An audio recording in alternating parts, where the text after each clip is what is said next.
The best of the morning to you. This is Monday with Friday, preparing you for a better week ahead. It's Valentine's Day. The Greeks have more than one word for love, and each is a legitimate form of love. Yet, all of them save one possess limits and fail in elasticity as one understood to be the highest form of love possesses. Among the popularly known iterations of love, one refers to the love of a brother, a sibling. Another refers to love of a friend. A third refers to erotic or sexual passion, and yet another refers to the selfless serving of another, a service that may well be costly, sacrificial, undeserved, unconditional, compassionate, and empathic, and all that without looking for a reward. That last one is called agape. You should notice that all these have to do with people. So it would seem in the Greek mind that love doesn't relate to things. Therefore, you can't, in this version of the Greek mind, love your car, your shoes, your house, your gun, or even your Bible or your country. In fact, the love of things, as with the love of money, opens the door to denigrating human beings and to other vicious forms of evil. And you must stop believing the entertainers and politicians when they, in their drunken celebration of adoring crowds, shout out, "I love you!" It should be clear that only one of the versions of love I mentioned that the Greeks help us appreciate meets the standard of what people are looking for when they look for true love. And I am talking about agape. The sister who hasn't spoken to her brother in years, yet whenever he initiates contact, she flies off the handle and cuts him off as soon as he tries to have any kind of meaningful conversation with her, doesn't know the meaning of love, no matter how many times she says, "I love you," even while she is haughtily, intolerantly, and obnoxiously cutting him off and blocking his messages for the next couple of years. Even if she could be said to have brotherly love, without agape, she certainly doesn't have true love. The woman who has heard, "I love you," 100 times from a man who may have had sexual relations with her 100 times more, but who doesn't receive his steady support, respect, reliability, defense, honor, upliftment, partnership, companionship, and more, doesn't know true love, even if the sex blows her mind and rings all of her bells.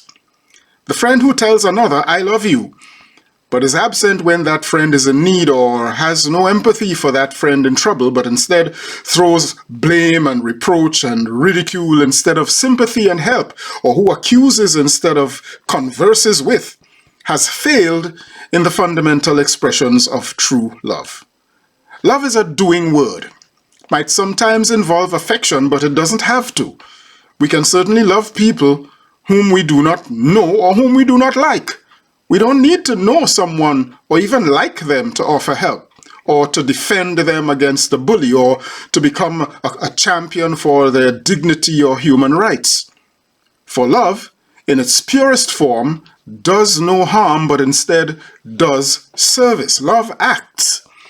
And while it is true that we must love ourselves, true love, when confronted with the choice between two people whom to serve, and one of those two people is yourself, decides to serve the other. True love is never self-serving. True love chooses to serve the other. And true love is, at least in those circumstances, sacrificial.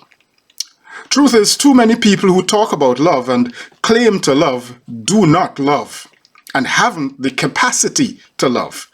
The capacity to love comes from any of several sources: healthy socialization, meaningful self-awareness, strong emotional health and intelligence, healthy family life, true religion, and even sometimes life crises, or what in leadership studies is referred to as crucial life experiences that develop one's authentic self. And talking about leadership studies, you will know true love by the fruit it bears, for true love is transformational and developmental. It contributes to growth, personal growth, emotional growth, and communal growth. Love does not leave deprivation, destruction, or devaluation in its wake. Love does not diminish the other.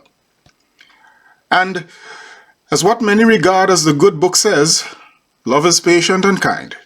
Love does not envy or boast. It is not proud, rude, self-seeking, easily angered, or keeps an account of wrongs suffered. Love never does anything evil. Love always protects, always trusts, always hopes, and always perseveres. Love never fails. It's Valentine's Day, but understand that anybody you tell today, I love you, should be seeing it in action at least all the way to Valentine's Day 2023. Don't disappoint them. I am Michael Friday, and your week just got lovelier and better. I'll see you again next week. Happy Monday, all the way to Friday.